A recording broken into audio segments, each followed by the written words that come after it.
Okay, I'm going to share my screen here. I think. Can you guys see that? Maybe. Yes, we can see it. Okay, thanks so much. Okay, so Shannon and I are excited to share with you some ways that we can be engaging students in writing. And our big goal today is to keep students engaged from start to finish. And when we're looking at writing today, we're going to be focusing on 3 different strategies: color coding, editing minute, and then sharing. And then if we have a bonus, we're going to talk about some dialogue.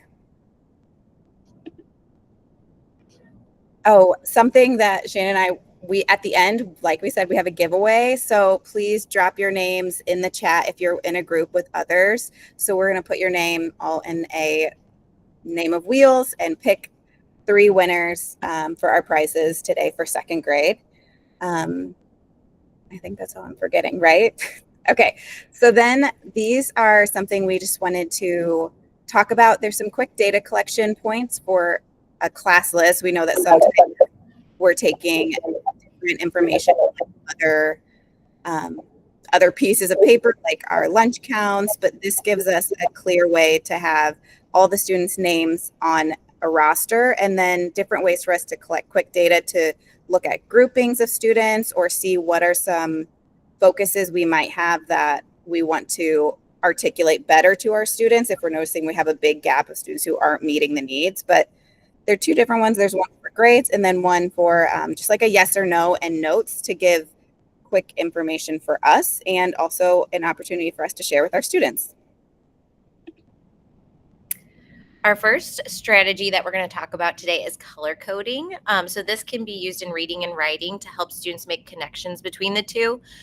In Unit 4, you can use this when studying your mentor text and showing like the parts of the mentor text that you want students to have in their own writing. You can connect this to graphic organizers as well to help students organize their writing and support their comprehension and the planning of their writing pieces. It can be used also during editing to check for specific grammar concepts that you're working, or if you're having them look for certain spelling patterns in their writing. It just helps it make it a little bit more engaging and meaningful for students. And this is also something we want to make a point of not to over scaffold. So not to use this throughout the entire year. This might be a beginning of the year strategy or when you're starting a new genre of writing, and then you might want to just use it selectively with writers who still need that strategy or just at the beginning of the year. So in Unit 4, Week 1 of Benchmark, this would be a great place as you're studying mentor text to use the anchor chart of the parts that a diary entry needs. You can use the exact colors that the anchor chart has. Something that we want to highlight too is that it doesn't necessarily have to be a highlighter. You can use crayons, markers, colored pencils, or you can even use things like Seesaw. You can have them take a picture of their writing and then use the pen or pencil tool, change the color to highlight different parts of their writing, or as they're studying different texts. They can do it within their reading as well. This is something we have sent out with our curriculum authors and in our updates with them, and we just wanted to bring our attention back to it as we're looking at Unit 1, and we were using our Unit 4, and we were using Unit 4 in mind when we were planning out this session. So this is a way for us to make some of our benchmark writing, giving students a little bit more students and teachers a little bit more flexibility and autonomy, but also purpose for kids as they're writing. That's something we hear a lot is we want to just give purpose and intentionality to what we're actually writing and have students writing more consistently. So if you are using benchmark as prescribed, that's totally fine. Here are just some alternatives that are approved by our curriculum authors and your coaches and Dr. Valter that you may already be using in your room. But if you have other things that you are starting to use or you feel like work really well for students, please make sure you reach out to us and so that we can work it into the writing outline that everybody gets to see across the district. So we have some consistent writing along the way. So something we're missing in this one is mentor text. So if you have any ideas for a good potential mentor text that you use for teaching this unit, please let us know. The next strategy we're going to talk about is the editing minute. So this, we have a link to the actual picker wheel tool. If you haven't used that, we're kind of obsessed with it right now. And it has all of the things from the proficiency scale embedded in here. So you would just click spin and then it picks something for you. And so right now we have it on spacing. So if we wanted to take a quick minute and we used our data collection sheet with all of our names on it, and we want to just look for spacing, that's what we'd be walking around the room doing a quick check for, or having students utilize any sort of fun pens or just highlighters. And you'll see on the slide next to it, it has just a 1-minute timer because it's something we want to do daily, and it can be embedded into what you're already doing, or just stop at the end of your writing and take a second to look at something specifically for conventions, so that, or for any sort of conventions or the grammatical errors that students might be seeing.